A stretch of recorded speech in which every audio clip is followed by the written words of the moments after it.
One of my all-time favorite manga all round. Claymore really did something that I had wanted to see in a shonen series for a long time, and that's basically cultivate strong female characters. You don't really get that with enough shonen series that really just put female characters in more of a shonen based light. And that makes sense. I mean, Shonen Jump, that's essentially boys jump, so it makes a bit of sense. But with Claymore, it didn't play around. It didn't mess around. Set in this fictional world, on this island in the middle of nowhere, humanity is besieged by these monsters called Titans. I mean, Yoma. Sorry, simple slip of the tongue, but honestly, there was an immediate kind of relation to Attack on Titan when that came out, because I had read throughout the entirety of Claymore before I even got to Attack on Titan. But once you actually put them side by side, there's a lot of similarities. So these creatures called Yoma, who are humanoid in nature, are terrorizing the populace, and this mysterious group, simply known as the Organization, got some Kingdom Hearts shit up in here, create these Yoma hybrid people who will kill the Yoma for a fee, of course.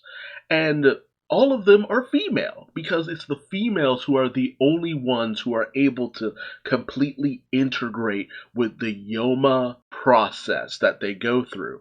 However, this process also leaves them scarred in really uncomfortable ways. So anyone who would actually try to set upon a claymore, as they are known, their bodies aren't really what most people would be okay with. Mostly because they're torn from crotch to sternum open, and you basically just have the Yoma parts just slammed right in there.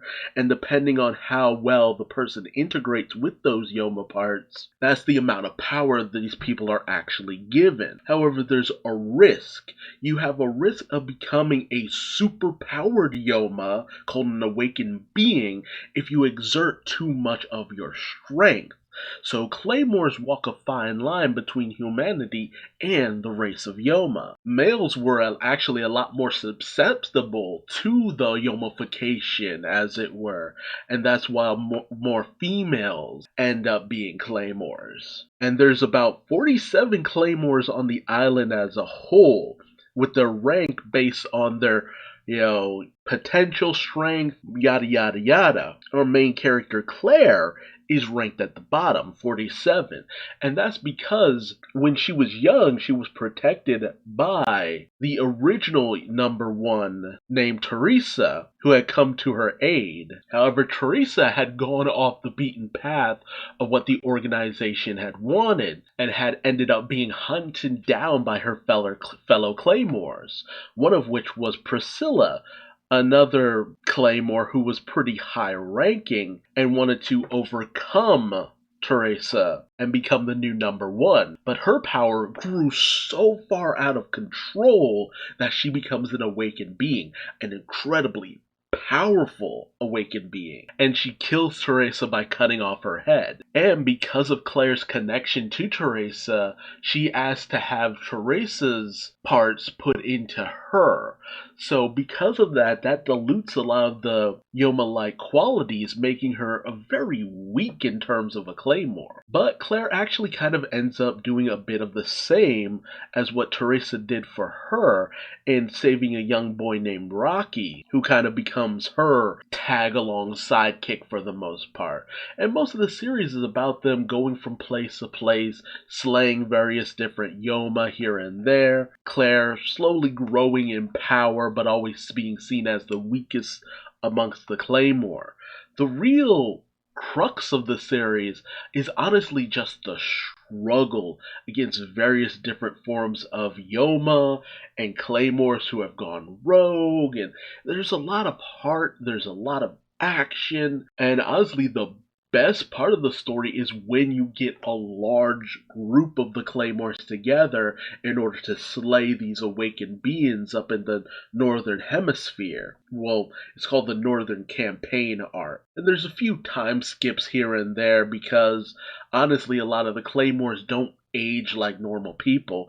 The real downside of the manga really comes from the fact that so many of the Claymores end up looking exactly the same because of the nature of the experiments on them, or honestly, because of the nature of the artist's way of drawing. But a lot of the Claymores, they have blonde hair and silver eyes, and in certain cases, unless their hairstyles are very distinct, you will not be able to tell them apart in certain situations, which became a bit of a problem when you had a large group of them kind of take on main roles in the book. And don't get me wrong, when I could tell them apart for the most part, I really did end up enjoying some of these characters. But overall, this is a story about Claire, Teresa, and Priscilla. Claymore is not the deepest series around, but it is entertaining, thrilling, and you're always interested to see where things are going to go next. And I would not be opposed to having another anime that just really completes the entirety of the story. There's a lot of action to be had in it, and I feel that today's animation with a good person behind it would really do it justice. Not to say that the previous anime wasn't any good, it's just that so much more interesting stuff happened because it decided to end right before a lot of the more wilder elements came into play. But that's just because I really enjoyed this series, and I feel that, honestly, with an anime, certain things that were kind of ambiguous could be presented more clearly.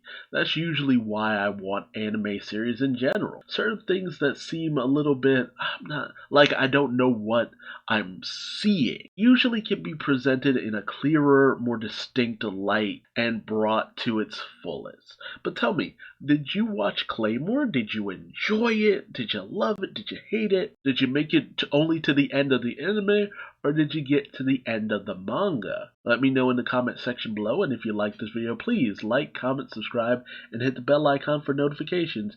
And until next time, I've been Duuz-Diz-Din, and I will see you later. Bye-bye.